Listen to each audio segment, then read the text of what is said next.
Got it. Here's your script with slight adjustments to the word order while keeping your original style, tone, and flow intact. 2 cops secretly followed a little black girl home. What happened next will shock you. 9-year-old Amara skipped down Willow Creek Road, her black backpack bouncing against her small frame. The late afternoon sun cast long shadows, making the familiar route feel just a little different today. Usually, she'd be lost in her own world, humming made-up tunes and imagining herself as a superhero. But today, something felt off. A strange unease prickled at the back of her neck. Every day after school, Amara took the same route. She'd turn right toward the Tasty Bites takeaway shop, where Mrs. Rodriguez, a kind woman with a warm smile, would usually have a small container of leftovers for her.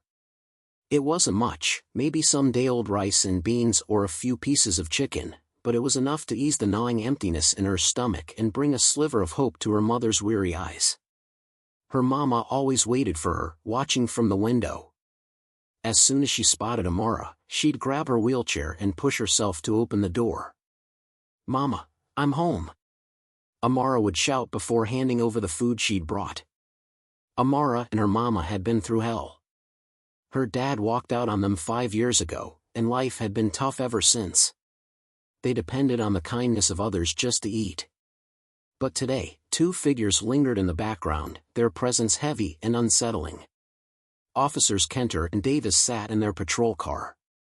Kenter, the senior officer, had a stern face etched with years on the force.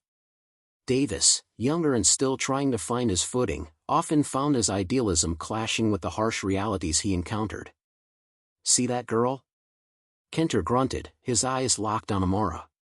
"Got a call from Old Man Hemlock at the grocery store. Said a little girl matching that description swiped a candy bar earlier today." Davis frowned. "A candy bar? You think that warrants following a kid all the way home?" "A crime's a crime, Davis. Doesn't matter how small." Kenter's voice lowered. "And besides, you see the color of her skin? They all start young." Davis clenched his jaw. He'd heard Kenter's casual bigotry before, but it always made his stomach churn.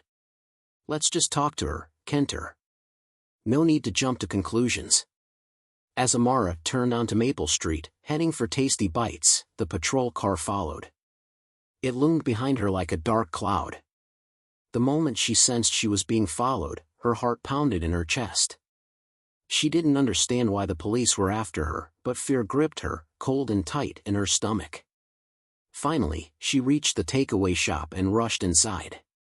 "Hey, my little angel," Mrs. Rodriguez greeted warmly, handing her a meal. "Thank you, Mrs. Rodriguez," Amara said with a smile before dashing off again. She spotted her mother waiting at the entrance of their small home, but before she could reach her, the patrol car screeched to a halt in front of the dilapidated house. Kenter was out before the car even fully stopped, his face hard. Davis followed, his steps hesitant. "Hey, you!" Kenter barked.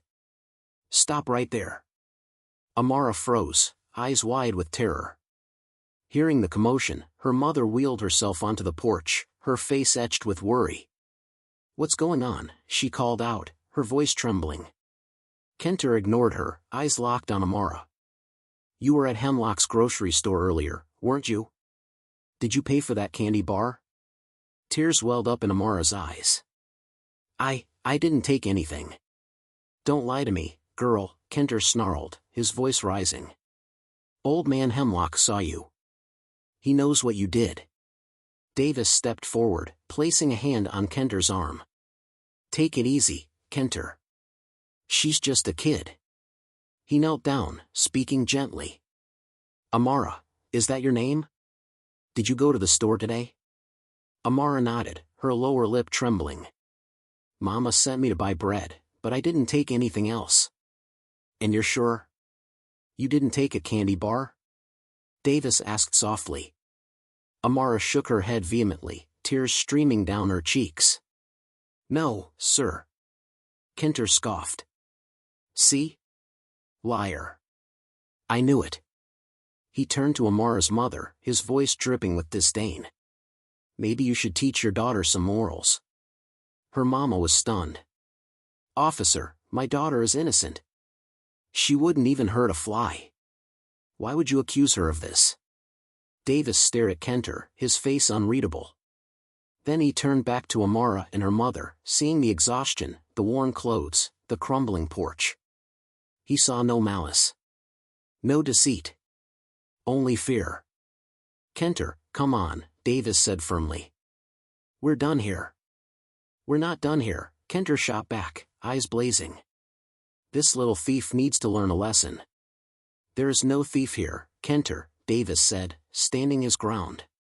"Just a scared little girl and her mama." The two officers stood face to face, tension thick in the air. Davis knew he had a choice. He could walk away and let Kenter get away with abusing his power, or he could stand up for what was right, even if it meant risking everything. Later that day, Davis walked into Chief Thompson's office, laying out the entire incident in detail. He told him about Kenter's behavior, his accusations, his racism. Chief Thompson listened intently, his face darkening with every word. He had known Kenter for years. Knew his flaws. But this time, it was too damning to ignore. "Thank you, Davis," the chief said gravely. "I'll take it from here." What Davis didn't know was that Chief Thompson had his own secret. He was planning to retire soon, but more than that, he was Amara's father. The guilt of abandoning his family had eaten away at him for years, and this incident with Kenter was a painful reminder of his own failings. The next day, Kenter was called into the office. An hour later, he walked out, face pale, eyes burning with fury. He had been relieved of his duties, effective immediately. The news spread fast. Some praised Davis for his courage. Others condemned him for turning on a fellow officer. But for Amara and her mother, it was a small victory. A glimpse of hope in a world that so often felt bleak and unfair. 2 weeks later, Amara was walking home when a familiar car pulled up beside her. It was Chief Thompson.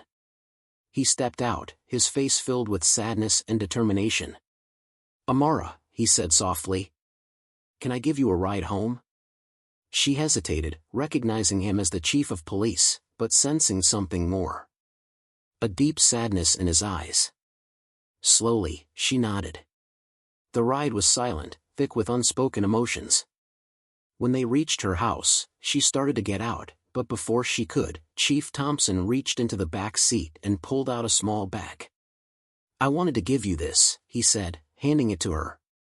"It's not much, but I hope it helps." Amara opened it and gasped. Groceries, enough to last a week. And nestled on top, a single brightly colored candy bar. Tears welled in her eyes. "Thank you," she whispered. Chief Thompson smiled, eyes filled with regret and hope. "You deserve it, Amara. You both do." As she walked toward her house, she turned back to look at him one last time. He was still there, watching her, knowing he couldn't change the past, but maybe, just maybe, he could make things right.